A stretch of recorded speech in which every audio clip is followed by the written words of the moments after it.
दूर एक जंगल में 2 दिन से लगातार बारिश हो रही थी, जिस वजह से सभी पशु पक्षी अपने अपने घरों में कैद थे। 2 दिन हो गए, ना जाने ये बारिश कब रुकेगी। अगर ऐसा ही चलता रहा तो हमारा घर पानी पानी हो जाएगा। यही चिंता तो मुझे भी सता रही है मीठी। काश हमारा घर भी जंगल के पक्षियों की तरह ऊंचाई वाले पेड़ों पर होता तो आज हम सुरक्षित होते। मगर ये मुमकिन नहीं है मोंटू, हमें कुछ तो करना होगा। इतनी बारिश में हम कर भी क्या सकते हैं। चलो तुम परेशान मत हो, खाना खाकर सो जाते हैं। कल सुबह अगर बारिश थमती है तो मैं देखता हूँ कि क्या करना है। मोंटू और मीठी दोनों खाना खाकर सो जाते हैं और आधी रात को मोंटू मोंटू आंखें खोलो। मोंटू देखो, हमारे घर में पानी घुस आया है। अरे नहीं, जिसका डर था वही हुआ। अब इससे पहले कि हम इसी पानी में डूबकर मर जाएं, चलो जल्दी से बाहर निकलो। मोंटू और मीठी दोनों अपने घर से पोटली में जरूरी सामान लेकर बाहर निकल आते हैं। अब हम क्या करेंगे मोंटू, कहाँ जाएंगे? हम तो इस जंगल में कुछ दिन पहले ही आए हैं, कोई हमें जानता भी नहीं, तो किससे मदद मांगे? पर मीठी, हमारे साथियों की बस्ती यहाँ से दूर है और बारिश में हम वहाँ नहीं जा सकते, इसलिए हमें यहीं किसी से मदद मांगनी होगी। आओ। मोंटू पक्षियों से मदद मांगने का फैसला करता है। पीलू, ओ पीलू, कोई है क्या घर में? अरे बाहर आओ, मुझे मदद चाहिए। कौन है जो इतनी रात को गला फाड़ रहा है? बाहर जाकर देखता हूँ। अरे तुम तो मोंटू हो ना? पिछले हफ्ते ही हमारे जंगल में आए हो। बताओ क्या हुआ? इतनी बारिश में इतनी अच्छी नींद आ रही थी यार, क्यों बिगाड़ी? वो हमारे घर में पानी भर गया है। बारिश में कोई दूसरा घर भी नहीं बना सकता। क्या आप हमें अपने घर में रख सकते हैं? देखो मोंटू, मेरे घर ना कुछ रिश्तेदार आए हुए हैं। मैं खुद एक कोने में सो रहा हूँ। ऐसे में तुम्हें कहाँ अंदर लूं? तुम किसी और से पूछ लो। मोंटू के कुछ बोलने से पहले ही पीलू दरवाजा बंद कर देता है। मुझे नहीं लगता कोई हमारी मदद करेगा, और क्यों ही करेगा? हम अनजान हैं और पक्षी भी तो नहीं है। नहीं मीठी, तुम निराश मत हो। मैं मोनी से बात करता हूँ, उनसे बात हुई है मेरी 1-2 बार। मोंटू मोनी चिड़िया के घर के बाहर खड़ा होकर जोर से चिल्लाता है। मोनी, ओ मोनी! अरे मोंटू, क्या हुआ इतनी रात को? वो भी इतनी बारिश में बाहर क्यों घूम रहे हो? नहीं मोनी, मैं घूम नहीं रहा हूँ। बारिश में मेरा घर पानी से भर गया है, मुझे मदद चाहिए। क्या तुम हमें अपने घर में आने दे सकती हो? मेरे घर में आने तो देती, लेकिन मेरा घर बहुत छोटा है, माफ करना। ऐसे ही एक एक करके सभी पक्षी और पशु मोंटी और मीठी को मना कर देते हैं। अब हम क्या करेंगे मोंटू? यहाँ तो कोई हमारी मदद करने को तैयार ही नहीं है। समझ नहीं आ रहा मीठी। मोंटू, एक आखिरी बार हम मीनू मौसी के घर जाकर देखते हैं, शायद कुछ हो जाए। मीठी की बात मानकर वो दोनों मीनू मौसी के घर आते हैं। मीनू मौसी, ओ मीनू मौसी। क्या है, क्यों चिल्ला रही हो? मीठी मीनू मौसी को पूरी बात बताती है। अरे वाह, मुझे तो वैसे भी इस बारिश के मौसम में नौकर की जरूरत थी। यहाँ तो 2-2 नौकर आ गए। अब मैं अपना सारा काम इन्हीं से करवाऊंगी, मजा आएगा। ठीक है, तुम दोनों घर में आ सकते हो, लेकिन मेरी एक शर्त है। कैसी शर्त मीनू मौसी? यही कि मैं जो काम बताऊंगी वो सब तुम्हें करना होगा। घर का झाड़ू पोछा, मेरे लिए खाना बनाना लाना, सब कुछ। मोंटू मीठी के कान में कहता है, मीठी, ये मीनू मौसी तो हमें अपना नौकर बनाना चाहती है। चलो यहाँ से चलते हैं। हम कहाँ जाएंगे? इससे अच्छा है मीनू मौसी की बात मान लेते हैं। वैसे भी जरूरत पड़ने पर गधे को भी बाप बनाना पड़ता है। जब तक बारिश नहीं थमती हम यहाँ रहेंगे और फिर चले जाएंगे। अच्छा ठीक है, तो फिर मीनू मौसी, हमें आपकी शर्त मंजूर है, लेकिन बदले में मेरी भी एक शर्त है।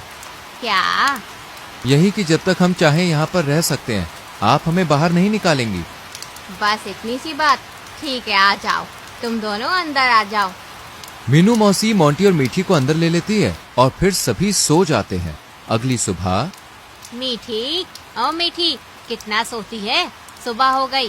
बारिश में जरा चाय और पकौड़े तो बना ले, बड़ा मन कर रहा है। जी मीनू मौसी, अभी बनाती हूँ। मीठी लजीज पकौड़े और चाय बनाती है, जिसे खाने के बाद मीनू मौसी मोंटू पर भी ऑर्डर चलाती है। मोंटू, घर में दाना खत्म हो रहा है। अब तो तुम दोनों भी हो। मैं अकेली होती तो अभी 1-2 हफ्ते चलता, पर अब तुम्हें राशन लाना पड़ेगा। लेकिन मौसी, अभी बारिश तो देखो कितनी तेज है, ऐसे में मैं कहाँ से खाना लाऊंगा? वो सब मुझे नहीं पता। खाना लेकर आओ, वरना यहाँ नहीं रह सकते। ऐसे ही 2 दिन गुजरते हैं, लेकिन बारिश नहीं थमती। वहीं अब मीनू मौसी के ऑर्डर बढ़ते ही जा रहे थे। तुम फिर से ये गेहूं ले आए। मैं अब ये रोज रोज गेहूं नहीं खा सकती। मुझे आज मकई के दाने चाहिए तो मतलब चाहिए। आप गुस्सा मत करो मौसी, मैं मोंटू के साथ जाती हूँ। हम दोनों मकई के दाने ढूंढ लाएंगे। मीठी और मोंटू के जाते ही मीनू की नजर उनकी छोटी सी पोटली पर पड़ती है। ना जाने ये दोनों इस छोटी सी पोटली में क्या लेकर घूम रहे हैं। मीठी ने कभी मेरे सामने इसे खोला नहीं। देखूं तो क्या है इसके अंदर। मीनू जब उस पोटली को खोलती है तो उसमें मीठी के कीमती जेवर थे। आहा, ये तो काफी महंगे लगते हैं। मुझ पर तो बहुत अच्छे लगेंगे। और वो मीठी की बच्ची मुझे दिखाई भी नहीं। आने दो, आज दोनों को घर से बाहर कर दूंगी और ये जेवर अपने पास रख लूंगी। मीठी और मोंटू देर शाम को घर लौटते हैं। मीनू मौसी, देखो हम आपके लिए मकई के दाने ले आए। अब आप आराम से इन्हें खाकर अपना पेट भर लीजिए। हे भगवान, ये सड़े गले मकई के दाने खिलाकर मुझे मारना चाहते हो तुम दोनों, ताकि ये घर हड़प सको। पर मैं ऐसा नहीं होने दूंगी। नहीं मीनू मौसी, ऐसी कोई बात नहीं है। हमारा कोई ऐसा इरादा नहीं था। मैं सब समझती हूँ। तुम दोनों की चाल है ना ये। अरे तुम दोनों को तो मैंने अपने घर में पनाह देकर ही गलती कर दी। ना जाने किस मनहूस घड़ी में तुम्हें अपने घर में रुकने दिया, जो आज मुझे ये दिन देखना पड़ रहा है। अब मैं तुम्हें 1 मिनट भी यहाँ बर्दाश्त नहीं करूँगी। अभी के अभी निकल जाओ यहाँ से। ठीक है मौसी, हम जा रहे हैं, लेकिन हमारी पोटली तो दे दो। आहा, देखो तो जरा, इतने दिन से यहाँ खा रहे हो, रह रहे हो, उसकी भरपाई कौन करेगा। अब जाते हो या बुलाऊं महाराज को? 2 मिनट में तुम्हारा हिसाब कर देंगे। इस तरह मीनू मौसी उन्हें धक्के मारकर घर से बाहर निकाल देती है और वो बेचारे एक जगह खड़े होकर रोने लगते हैं। मुझे माफ कर दो मीठी, तुम्हारे जेवर भी मौसी ने ले लिए। वो तुम्हारे पिताजी ने दिए थे। रानू चिड़िया दोनों को रोता देख लेती है और वो उनके पास आती है। मोंटू, मीठी, क्या हुआ? तुम दोनों रो क्यों रहे हो? सब ठीक तो है? कुछ ठीक नहीं है। मीठी रोते हुए पूरी बात रानू को बताती है। ये तो मौसी ने बहुत बुरा किया। तुम चिंता मत करो, आओ मेरे घर चलो। रानू दोनों को अपने घर लेकर जाती है, जहाँ मोंटू के दिमाग में एक आइडिया आता है और वो रानू और मीठी को पूरा प्लान समझाता है। और अगले दिन रानू चिड़िया मीनू मौसी के घर जाती है। मीनू मौसी, ओ मीनू मौसी, अभी तक सो रही हो क्या? हाँ, बस कोई काम नहीं था, आँख लग गई। क्या हुआ रानू, तुम यहाँ? क्या हो गया? क्या बताऊँ मौसी, ये बारिश ने तो कहर मचा रखा है। इतने दिन हो गए लगातार बरसे ही जा रही है, बरसे ही जा रही है। सुना है 2 दिन और रहेगी, पर मेरा घर टपकने लगा है। अगर मैं वहाँ रही तो जरूर जान से चली जाऊंगी। क्या मैं तुम्हारे घर में रह सकती हूँ? सिर्फ 2 दिन के लिए। मीनू मौसी रानू को अंदर आने देती है। अच्छा हुआ मौसी जो तुमने मुझे अपने घर में जगह दे दी, वरना मेरा हाल भी वो मोंटू और मीठी की तरह होता। भगवान उनके जैसी हालत किसी की ना करे। क्यों भला, ऐसा क्या हुआ उनके साथ? कुछ मत पूछो मौसी, बेचारे कितनी उम्मीद लेकर हमारे जंगल में आए थे, पर होनी को कौन टाल सकता है। सुना है उनका घर पानी में बह गया, जिस वजह से बेचारों को बारिश में रहना पड़ा और ज्यादा भीगने की वजह से दोनों मारे गए।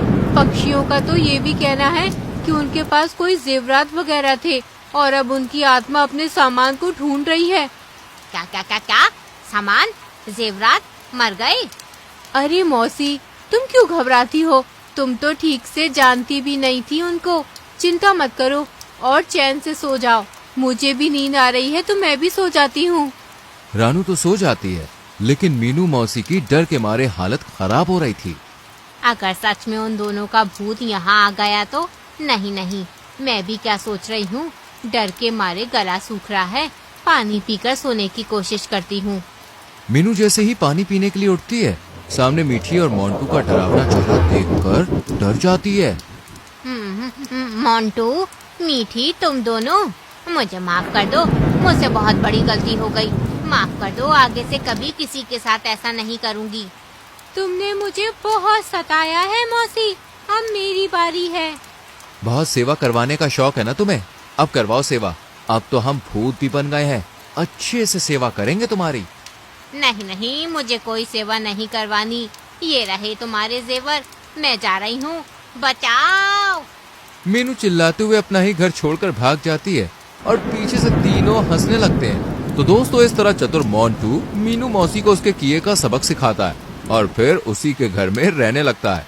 ऐसी ही कहानियां देखते रहने के लिए चैनल को सब्सक्राइब करके बेल आइकॉन प्रेस कीजिएगा। मिलेंगे अगली वीडियो में।